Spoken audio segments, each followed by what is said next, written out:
Hi everyone, thank you for inviting us to come and share out today. What I'm going to be doing, I'm going to kind of be doing the first part of the program. I'm going to kind of be exploring with you. These are our schools, and we're the Bees and the Bullets. Eastwood Bees and Middle School Bullets, in case you don't know.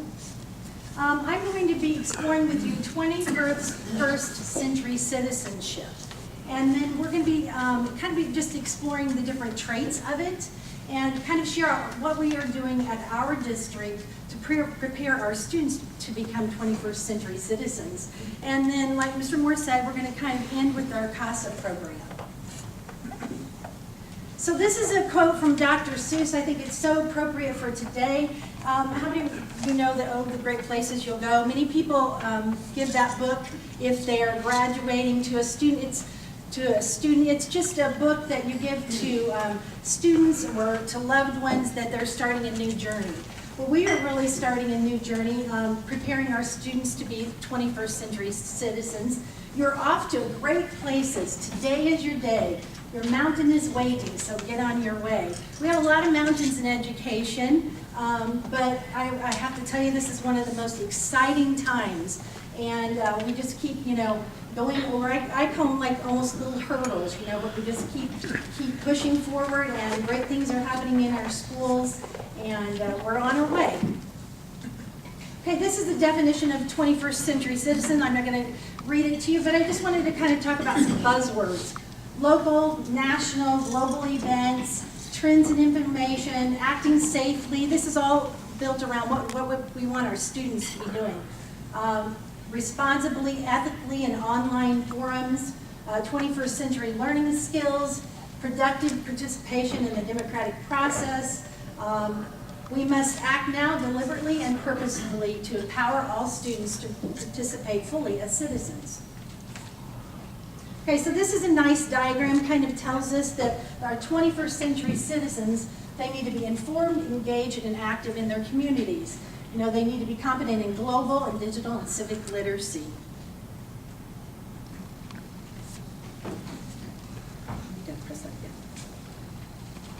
Okay, so this is our vision in our district. Every child, every day. Now think about that. Every child, every day. We really try to individualize everything in our district. We want the best for our kids. We want we want to do the best academically and socially for our students. We want to go above and beyond. Just create a great learning community for our students. Okay, the driving forces behind that vision, we do a lot of research. We just recently attended a workshop in Chicago, going out there just trying to find out, what the current trends are. And with all the technology that we have, we use data to drive our decision making. We have immediate feedback these days with all of the data. And of course, we collaborate. We collaborate, in our schools, in our community. That partnership is so important to us. These are our district improvement goals. Now, the only reason I wanted to show you this is because you can see it falls under one umbrella, which is 21st century learning. But I'll briefly talk about some of these. Okay, so a trait of a 21st century citizen. They are proficient in core and academic subjects and interdisciplinary knowledge. Okay, so these are, I don't know if you probably heard it from your students, if you have any, or grandchildren or anything, but the state of Illinois adopted new Common Core state standards a couple of years ago, and you can see that these standards are academic standards for all the United States. You can see the ones, here's a map down below, there are like 4 in gray that did not opt to adopt the standards. I believe Indiana has fallen off also. But the standards are supposed to be fewer and clearer and higher order thinking, and they're supposed to be, they are internationally benchmarked and evidence-based. But that was like 2 years ago. Last year was the next generation science standards, and now they have, this is, you can't see very clearly, but it's the C3 social science standards. So all of these standards, if a student moves from East Alton, to another state, they should be experiencing the same standards. And what's so wonderful is as educators is, we can collaborate with educators across the United States, because we're all in this together. Okay, so how do we measure if the students are mastering those standards? We have something called response to intervention in our schools, and it's basically a kind of a way for us to layer instruction, as far as all students receive a benchmark assessment at the beginning of the year, and then we kind of place them. Do they need some intervention? Will that intervention help us close that achievement gap? So it's kind of a way of layering. You know, we're looking at a time with the receiving as far as instruction. What can we do to help our students master those standards? Okay, another trait of a 21st century citizen. They are informed, active, and engaged, empowered with global competencies and 21st century learning skills. And you see all over that screen, we'll head to the next one, iPads. We're going to be talking about that in a minute. We learned this yesterday at our workshop, traits of a millennial learner. They're digital natives, they're patient and immediate learners, and they're exploratory. They want to have that hands-on experience through technology. So I wanted to share that with you today. And this is Mr. Moore. I don't know if all of you know it, but in our district we have a one-to-one iPad initiative. This is our second year. This is Mr. Moore looking at them as they arrived in their boxes. And we have one-to-one in grades 2 through 8, and in grades K and 1 it's about 2-to-1 or 3-to-1. One of our first grade classroom also has a one-to-one initiative. It has just been so exciting. It's been a journey. You know, we just keep learning more and more, but there's nothing like seeing our students' eyes brighten up whenever they've just done something wonderful on their iPad and showed us how they're learning. These are the 21st century learning skills. We have learned that it's not about that device. It's about, can those students communicate? Can they collaborate? Are they being creative on there? And are they utilizing critical thinking skills? The standards are all about those higher order thinking skills, evaluating and synthesizing. That's what we're striving to get for. We want our students to become problem solvers. Okay, this is another program that we are so proud of. It's our first year at our East Alton Middle School. It's our IMSA Fusion program. IMSA stands for Illinois Math and Science Academy, and you're going to hear me talk about STEM, which is science, technology, engineering, and math. 120 minutes per week, our 7th and 8th grade, certain students receive instruction on science, technology, engineering, and mathematics activities or lessons. And it's just so fun. It's all problem-based learning. They're exploring. It's just a wonderful experience. I can't say enough about it. If you'll go ahead to the next slide, this is a parent night, and this is a type of activity that they do every Wednesday morning in their 120 minutes. At a parent night, the students were given a yardstick with their parents, and they were given a lump of clay. And they said, okay, now you have to strategically place this lump of clay on the yardstick, and so it will balance. And then, of course, in our auditorium, we had a contest, but you should have heard the parents and the students working together. Where should we place it? You know, parents say, no, move it. So it was really a lot of fun. Another thing that we're very proud of is our Encore program at the middle school.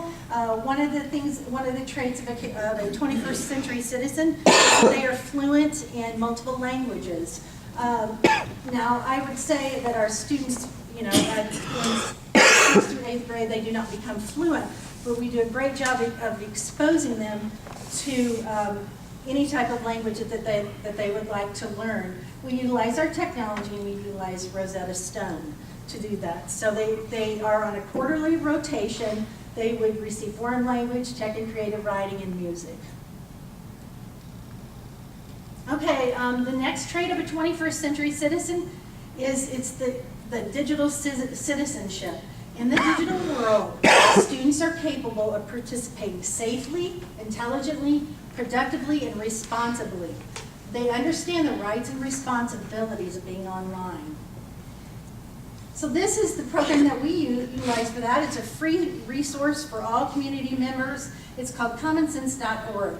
There's a huge component of it is the educator piece, but for parents, it's a wonderful thing, wonderful resource for you to get on and to provide just start that conversation about digital citizenship, about acting safely online.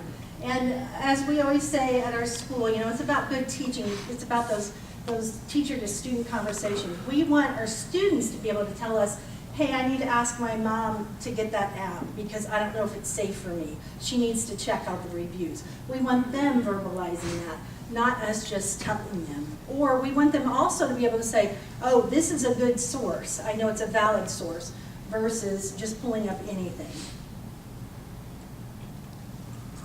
Along with the response to intervention comes our positive behavior intervention supports, PBIS. Program. This is a district-wide program, and once again, it's kind of like the response to intervention. It's like layering. We have the core behavior program that provides clear expectations, lots of rewards for kids. Just all these different set reward programs, and then we have say targeted small group interventions for those who need some further direction. But it's about teaching those clear expectations. On the next slide, you're going to see, this is what we call our matrix at the middle school. And so just in assuming that the students know how to walk down the hall, well, we teach them, in order to be safe in our hallways, you must walk on the right side, walk slowly, and keep the entrances clear. So we have that conversation, very clear expectations. Okay, so this is just continuing back and kind of a few things that are going on in our school. This is our professional learning time that we offer, or we have once a week. We know we have a lot to implement as far as getting our students ready to be 21st century citizens. So we've set aside an hour a week, and it's a great time for collaboration. And we know that we're in this together to move forward. We want our teachers to be asking, what do we want our students to know? How are we going to know that they have learned it? And what are we going to do if they're not? And of course, there's the big 21st century learning skill collaboration piece that we're focusing on now. Okay, another thing we are really trying to do is, of course, build positive relationships with our students. I don't know if you all know this, but we, of course, participate in the National School Lunch Program. And we participate in the community eligibility option portion of that. And that means that all students get a free breakfast and a free lunch in our schools. And one of the things Mr. Moore implemented last year, I believe, just focusing on building relationships in our school, was that we were going to take the breakfast to the classrooms.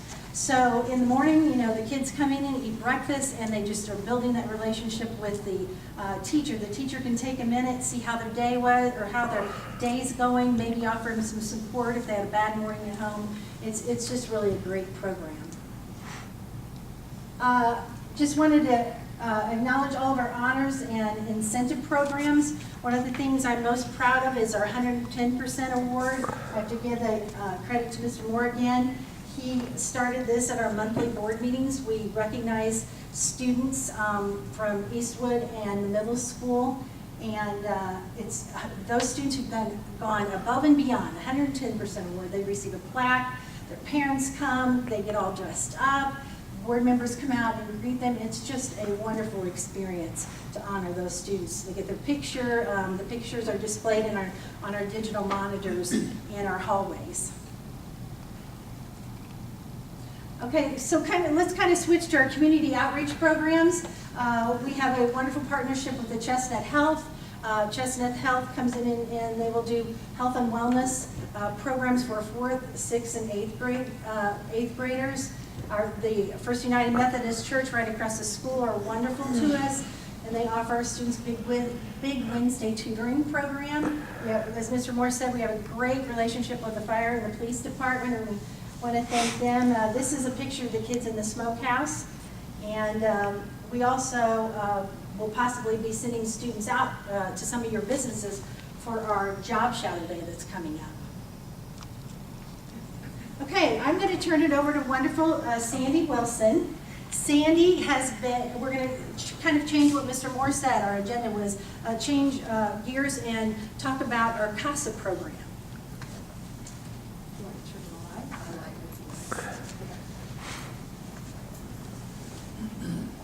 called me and asked me to do this, she said 3 minutes.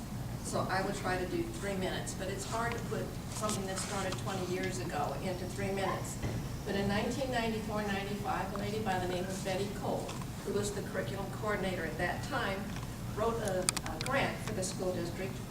It was called Substance Abuse and Violence Prevention Grant. It was a small grant, but we managed to do a lot of things with it. And a community team was developed by sending letters to local businesses, to churches, to citizens, and asking them if they would send a representative or if they would be willing to serve on a team to educate our students on the dangers of drug and alcohol abuse. And the Community Against Substance Abuse, or CASA, as it was known at that time, came from that team. Members on the team were from the school district, from the local citizenry, Chestnut Health Systems, Community Hope Center, our church, my church, the First United Methodist Church of East Alton, is Bill's church too. And, it's her church. I work there. Madison County Health, the local fire department, policemen, and the Rotary. CASA sponsored many events, including Red Ribbon Week, which was something the students looked forward to every year. It began with a parade that started at Washington School. They came down Washington Street and picked up students and staff at Blair School, marched down 3rd Street to East Alton, Eastwood, and the middle school, then around Vernon. This was in the morning, first thing, so I know a lot of the shift workers really enjoyed this parade. But anyway, they marched around there and then down Kenton back to the middle school where they had an assembly. And we even had Mickey Mouse and Minnie Mouse join us one year for the parade. And then we had speakers from various groups who would come in and talk to the kids about drug and alcohol abuse. Teachers and community members went to Springfield for training at the convention center. And the attendees broke up into small groups, and it was led by professionals who dealt with drug and alcohol abuse. And then they brought that information back to the school district to incorporate it into CASA. An after-school tutoring program, which is what Jill mentioned there, a tutoring and mentoring program with a meal being served to the students was begun. And this was a spin-off of CASA. And the church, the East Alton Methodist Church, continues a big Wednesday program to this day. The kids come on Wednesday after school, they are fed a snack, and then later they're fed a meal, and they break up into different groups. And it's homework help is available to them. And it's done completely by volunteers and various groups within the church take care of any expense that's involved in that program. We had Judge Herndon one time that was instrumental in establishing a tobacco ordinance. If a minor was caught smoking in East Alton, he was picked up by the police, taken to the police station, and their parents had to come with their child and appear before the court with them. I want to say, it's a little iffy, it's been a while ago, I think a fine was imposed on them at that time, and then they had to attend a period of counseling. We used to have forums that we held at the East Alton Rec Center, and they were well attended by parents and students. And we would have a panel of adults and a panel of students, and they would exchange questions, answers, comments, and concerns. And it was a great program. Ideas for the questions and answers that we incorporated into the program came from Chestnut Health Systems. Once a year we had a health fair. It was held in the gym of the East Alton Middle School. And this was fun. And everyone who attended enjoyed it. And we had representatives again from the fire and the police department. They had booths. The Dare Lion came. We had a little fire truck. I don't know if East Alton still has it or not, but we used to run around squirting everybody with water in the gym. And they fingerprinted the children. Books on parenting were given out, and the kids had an opportunity to make a craft of some kind. And this also involved our school nurse. And the attendance was always excellent at this. And then they had a camp. I think I'm right on this. I had it this the last minute. I'm not sure. Camp Success at Carlinville. Okay, and I don't remember all the details about it, but it seemed like as many students as money was available got to go. Okay. And it was a weekend thing, and this was a good learning experience for them also. Like I said, the grant was not large, and each year we mailed what I used to call our begging letter. And this is what we did to raise funds. And at one time when we could do this, CASA members would stand at the intersection there by the Village Hall and with our collection cans, and and collect money, and then we distribute information about CASA. And then on the Sunday before Red Ribbon Week, people who attended the East Alton Methodist Church took collection plates out in the narthex, and you couldn't get out of church till you put something in the plate. So our focus was on training parents, children, and the community to work together. And I think the fact that it's still going strong 20 years later is great.